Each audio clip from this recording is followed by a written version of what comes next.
chilling on a snowed-in Sunday, but it was also Championship Sunday.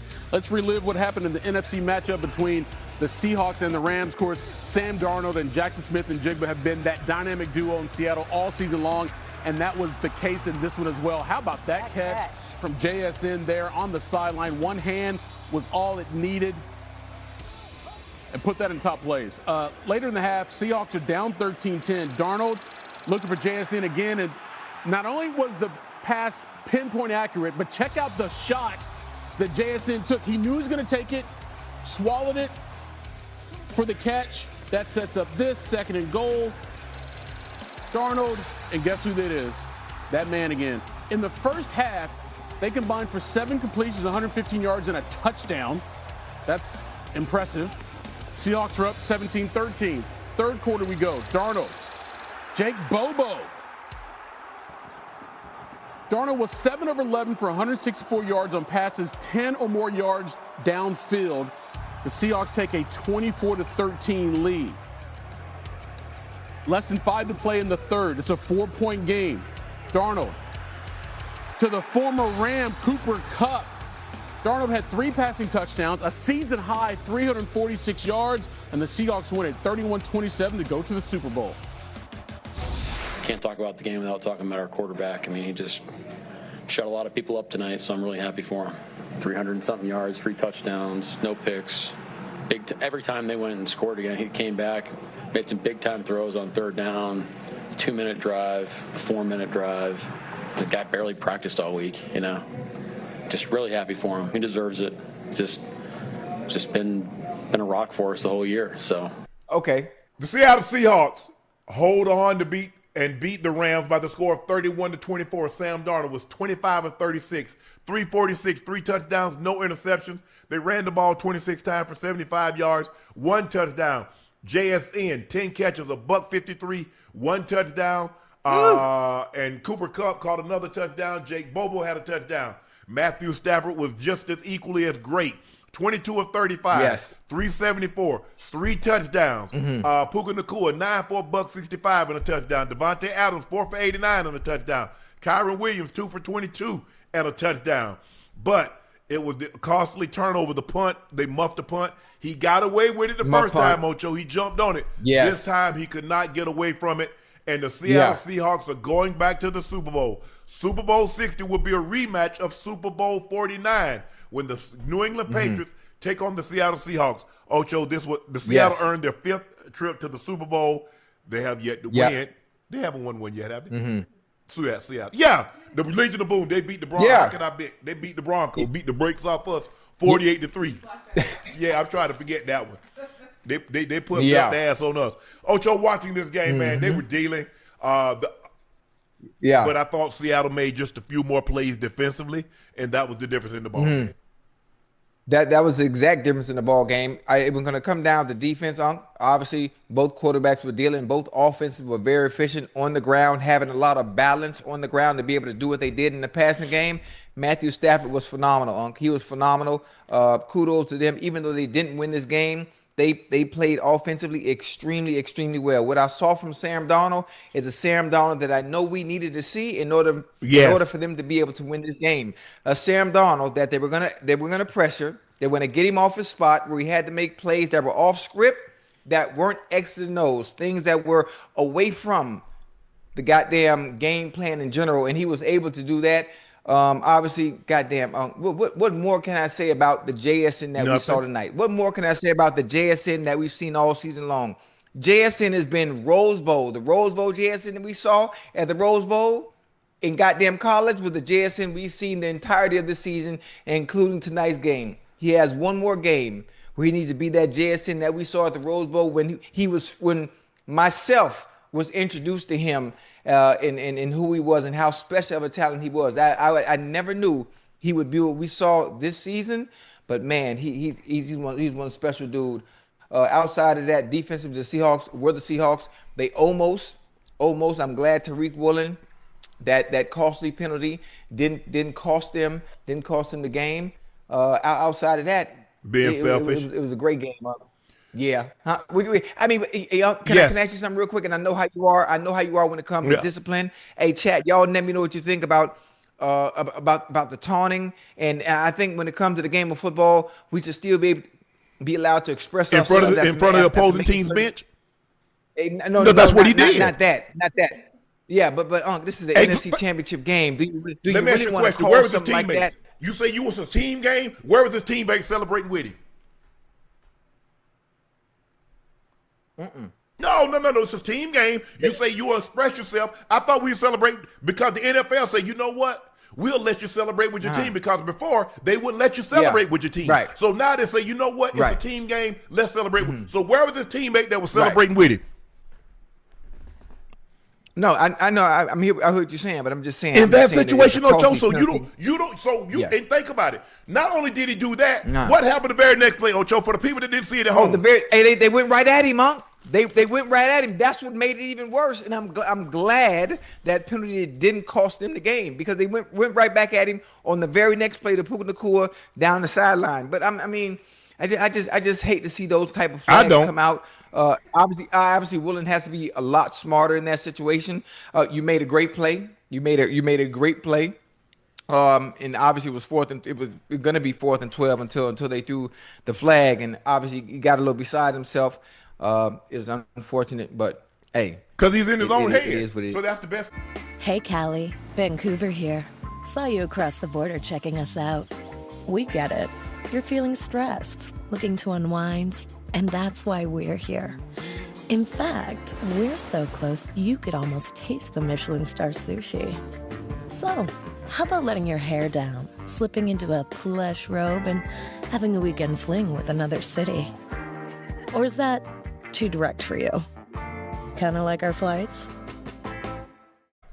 Yeah, he kept going. Yeah, he kept so going. I just want to, is it like Key and Peele say, is it 1 pump?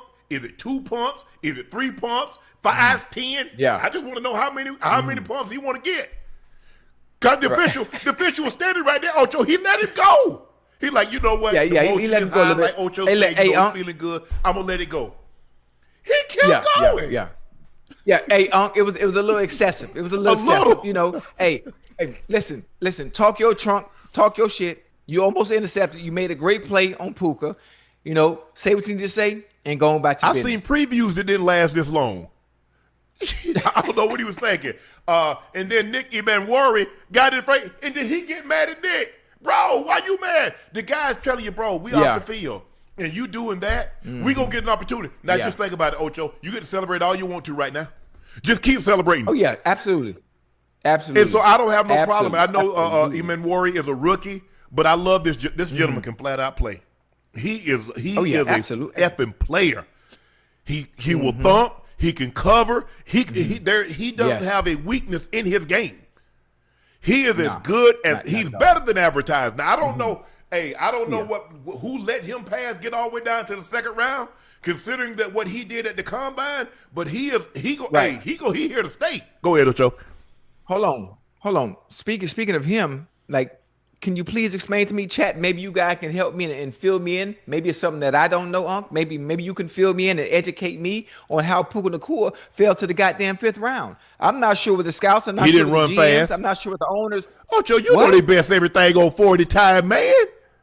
And that maybe, Unc, and that is the problem. Some of the best receivers that ever played this game, it has nothing to do with 40 time. The game of football is not played in a straight line. I'm not sure why the emphasis on 40 time is talked about so much. And the funny thing about it is, chat, stay with me real quick, is the way the NFL is built is you can change your life. If you can run in a straight line as fast as hell, you can get you a large lump sum and be set for life. Now, eventually you will get exposed because if you don't have the other intangibles that come into play when it comes to playing the game of football. I mean, you come on, man. Bro, you preaching to the choir. You talk about some of the greatest players, Emmitt Smith, a Jerry Rice, a Shannon Sharp, a Tom Brady. It's okay. Yes. But they put so much emphasis when you don't play in a straight line. It's very few times that how many go routes are you going to run over the course of a game? You don't. Every so often they call the play. And the funny thing when I think about it, and I understand it when it comes to the game of football, having speed, having that as a factor, and you having it in your toolbox, that's a great thing. That's an awesome thing. But it's not needed to have success week in and week out at your specific or specified position. You don't have to be fast. It's all about understanding angles, leverages, being able to manipulate whatever or whoever it is in front of you. Understanding the game. It's a chess match. That's why they always say the game is 90% mental and 10% physical. Because if you can win up here, all the other attributes that you come with don't even matter if you know what the fuck you... I'm sorry. If you know it, you know exactly what you're doing. That's it. I think the thing is, Ocho, coaches like things that they cannot coach. I can't coach speed. You can't teach speed. I can't coach you height. can't. I can't coach your size. So those things, see, I can teach you technique, Ocho. I can teach you how to backpedal. Yes. I can teach you how to drive a T-step. I can teach you how to rip. I can teach you how to bend. I can teach you how to turn speed into power. I can't teach you how to run fast. Either you have it or you don't. It's either in you or it's not. And people say, well, you could always, a person that like, well, he went from this to that. That was in him. Someone taught him technique. But he could always run fast. Because if that was the case, you could teach Tom Brady how to run 4-4. If you could teach somebody how to run fast, you could teach Tom Brady how to run 4-4. You can't. Because his makeup won't allow it, no matter how much technique he has. With that being said, Ocho, Clint Kubiak was in his bag. Now, he's got to get a head coaching job. Now, I don't know if it's going to be the Raiders. I don't know if it's going to be – because it seems like everybody turned the Browns down. They're like, nah, take me off the list. I don't even want to interview for that job. You got to understand, nobody wants to go to the Browns simply because they're in quarterback purgatory right now. They don't know what they're going to do in that direction. Now, all the teams – listen, the Giants – man, listen, everybody was hawking at that job. That's a job that anybody would love to have. Got to have a quarterback. Teams that don't have a consistent quarterback or that foundation is not in play, nobody wants to go there. You just don't, because you know your leash is going to be very short until you answer the question at that position. I agree, Ocho. I totally agree. We'll talk about that in a minute, but the Rams is the one turnover, and you play dearly. You look at the Broncos. We'll talk about that in a minute. It was the turnover. The Broncos. The Broncos. Yeah, we're going to talk about that in a minute. Go ahead. What do you think about the play on 3rd and 7 with 3:20 remaining? Did you think Cooper Kupp was short of the first down, or you thought he got the first down? He was I short thought he was short too, Ocho.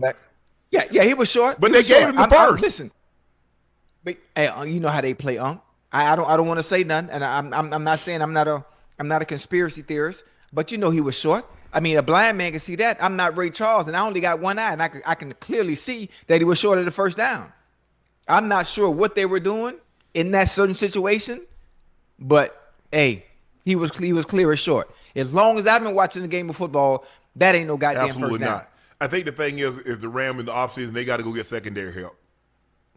The secondary is not good enough. Oh, the Rams. Okay, listen, the Rams secondary is not good enough, Ocho. Okay, they're not good enough, but they've been good. They've been good this season, even though they don't have what you may think.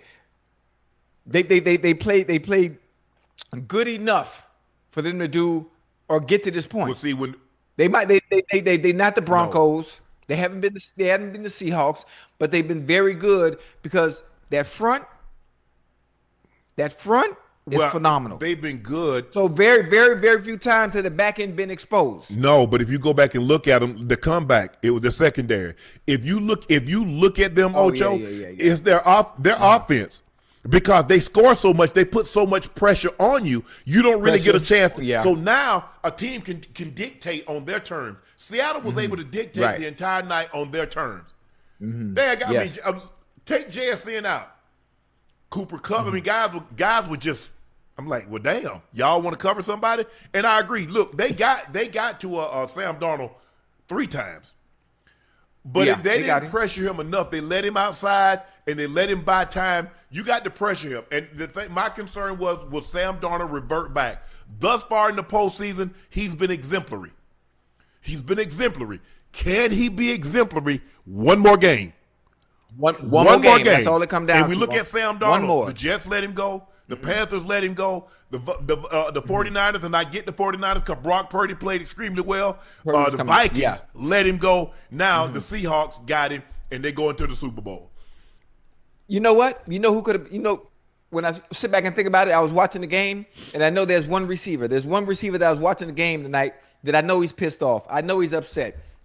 He should have called management and whoever he needs to call and say, why DK? You let him get up out the door?